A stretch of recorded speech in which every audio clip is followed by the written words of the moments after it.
Could we call this cavernous?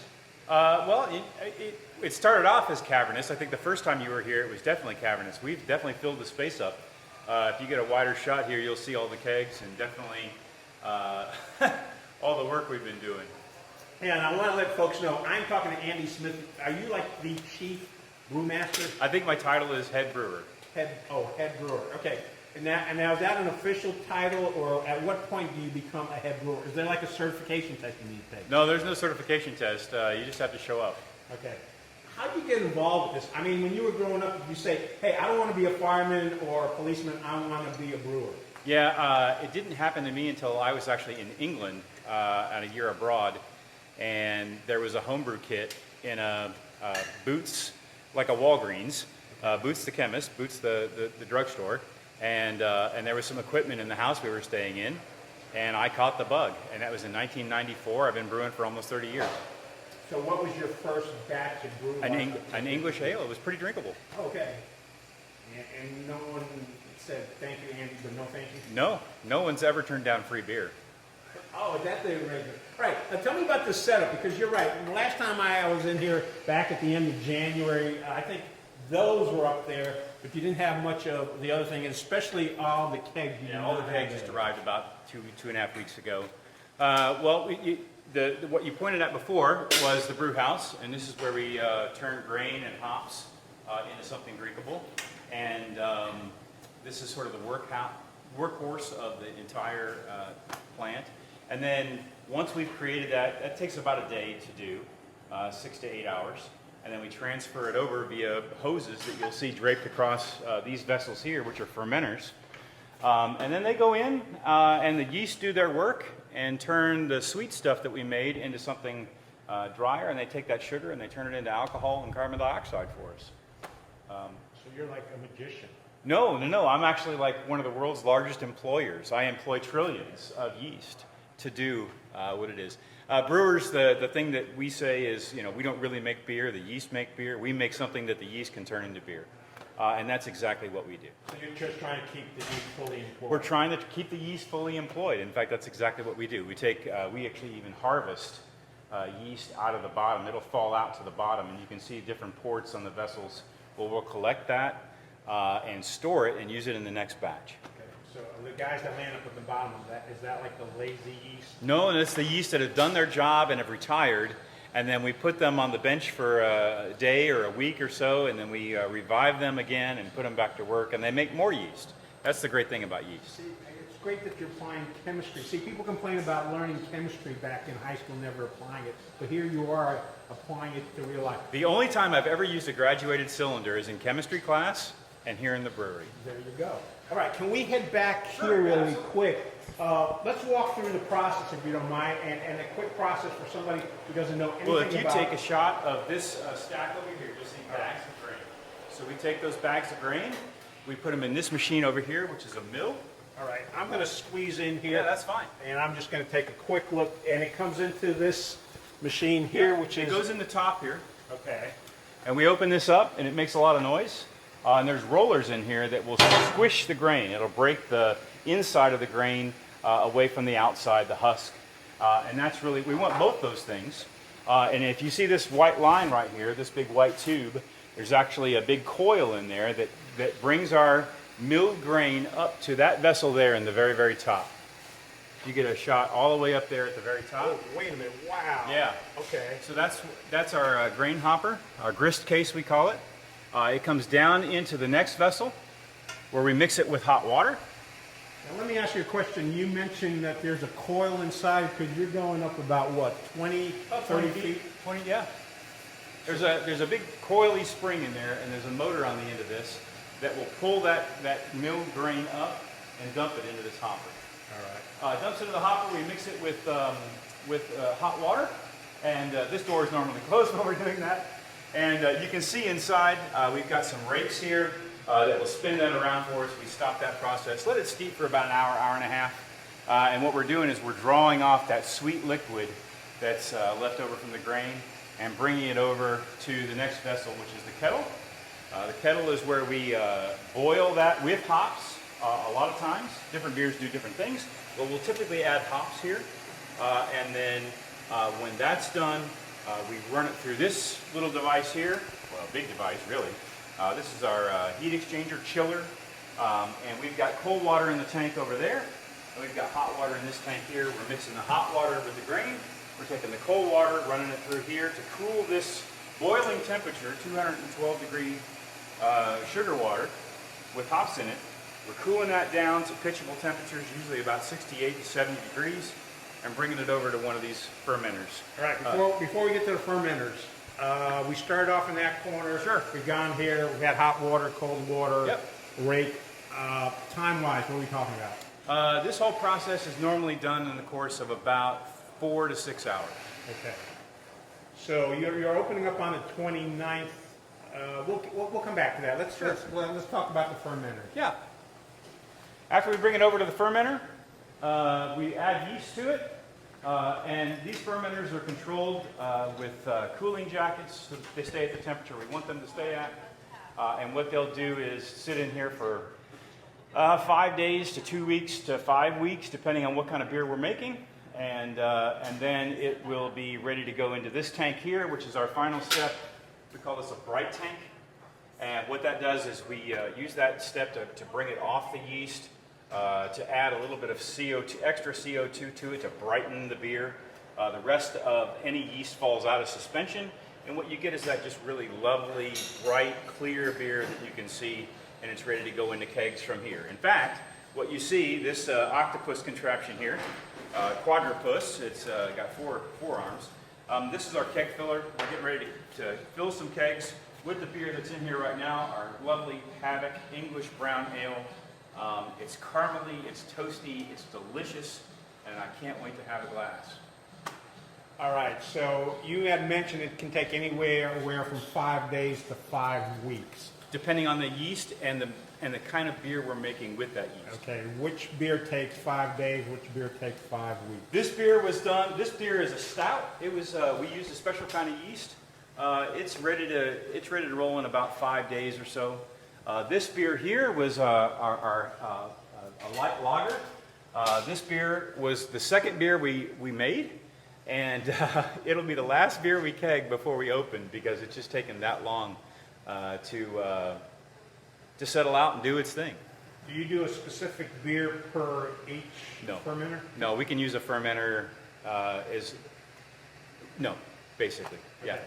So as long as you clean it out and let me ask you this, you mentioned having the yeast come on down there that's been used up. Sure. How often can you reuse that? You can do that multiple generations, 20, 30, 40 times, depending on, you're checking, when you do that, there's a science behind that with a microscope, and you're checking for viability of the yeast and those kinds of things. I know of breweries that have used yeast cultures in their brew house for more than 200 times. It's a real big cost savings, too, for a brewery, because I think the pitch for this yeast here was $750 just for the yeast. So that's where you keep all the yeast? No. That's another beer that we have.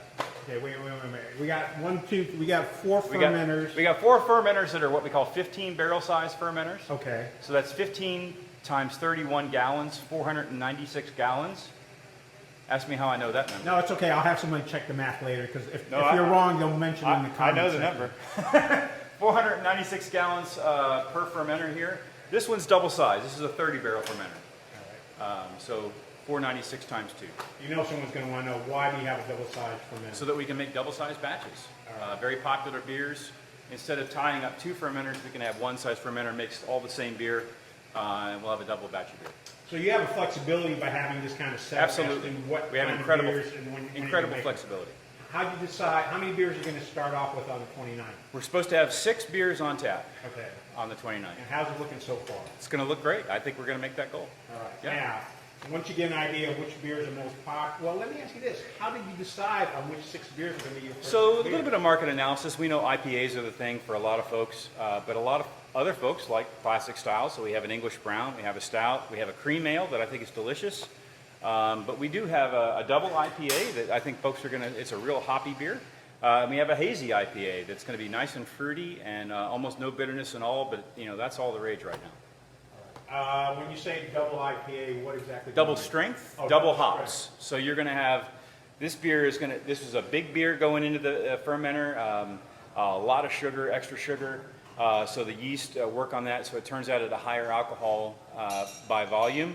And we serve it even in a smaller glass because it needs to be sipped and enjoyed, not guzzled. All right. Speaking about sipped and enjoyed, there's a lot of interest in Pittsboro, a lot of interest in Chatham County as to what you folks are doing here. Yeah. We're We're excited about that, by the way. I know. We've posted on our Chatham Journal Facebook page, and a lot of people are going, when are they going to open? Yeah. So that's why we're here today. If I am someone who comes in, never a beer drinker, maybe never even had a beer, but I wanted to try something, what would you suggest as maybe a good first choice of the beer? I think our cream ale is just exceptional. It is a beer that is not very bitter. It is a beer that has a little bit of residual sweetness in it. I think the beer has notes of apricot. And by the way, all that came from the yeast. We didn't put apricots in the fermenters. You anticipated my question. So the yeast create different flavors for us depending on the strains. And there are really hundreds of different strains of yeast. This particular strain was a German ale yeast that we got from a company called White Labs. And the temperature and different yeast strains will also produce different flavors depending on which part of the temperature spectrum you ferment the wort in. So it's really exciting to get different flavors out of sometimes even the same yeast. But this beer has an apricot flavor.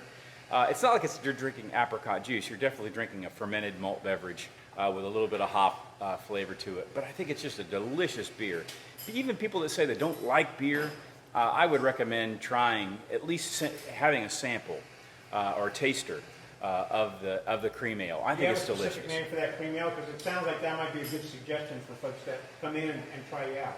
Ask for the cream ale. Just ask for the cream Yeah, ale. absolutely. And we're hoping to have that one on all the time. All right, Andy, all this knowledge, is this all in your brain, or do you use a laptop, a computer, or... A lot of it's in the brain. After almost 30 years, you've got a lot of it there. The numbers and things that we need to hit for different processes on brew day are all, I mean, they're tattooed in there. You can't get rid of them. But no, when we sit down to design a beer, we sit down with a piece of paper. We sit down and try to figure out what flavors we want, where we want the yeast to give us the flavor that we want. And of course, brewing is a professional science. It's definitely grown in America in the last 30, 35 years. And we're part of a culture of American craft brewers that are making beer a batch at a time. And it's just really, really exciting. You mentioned you started this 30 years ago in England. At what point in the last 30 years did you notice? Because again, 30 years ago... I was a home brewer for up until this year. Okay. So yeah. But overall, when did you notice a change in the U.S. where specialized, localized brewing kind of took off? Really, in the late 90s is sort of the birth of craft brewery in the United States in a lot of places. That's where you get the birth of like Sam Adams in Boston. That's where you get Sierra Nevada out on the West Coast. That's where you get New Belgium Brewery in Colorado. And of course, those have spread multiple places. Asheville is now sort of beer central for North Carolina in a lot of ways. And I think there's over 40 breweries now of every conceivable scale, smaller than us and certainly much bigger than us with New Belgium and Sierra Nevada over there. And we're all part of this craft beer movement that's really only been available for like the last 30 to 40 years.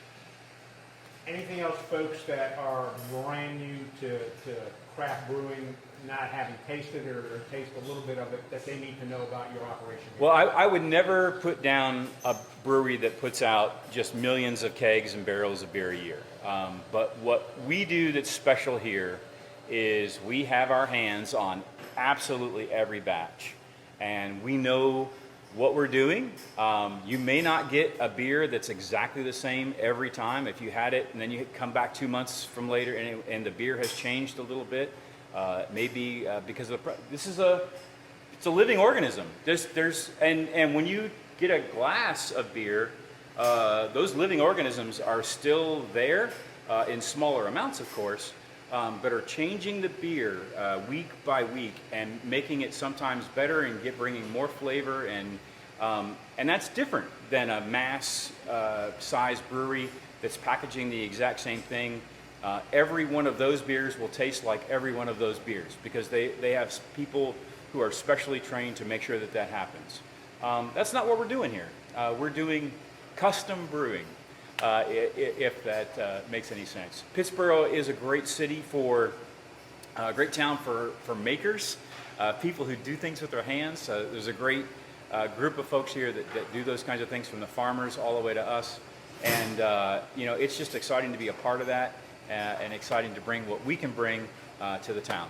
And I guess as long as you keep your yeast happy, your If the customers yeast will be stay happy. happy, the customers are going to be happy. I'm going to be happy, and if I'm happy, the customers are happy. Well, let me ask you this. What's been the most fun for you personally, for Andy, in this process of putting this all together? I mean, I think every home brewer, to some extent, has a dream of working in a brewery or, being in charge of some things.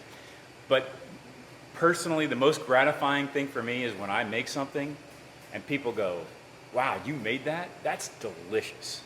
And that's what gets me excited. That's what makes me get up early in the morning, have the grain ready to mill, get the brew day going, even to the point of sweating and putting beers in kegs and all those kinds of things. It's a lot of hard work, but it's a lot of good work. It's one of those things that is good, honest work you can do with your hands and just make people happy.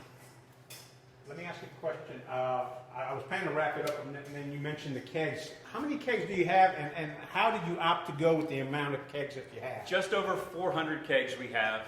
I think we have 312 of this size, and then we have another size keg that's this size, that's 1/3 the size of this. We've got 120 of those.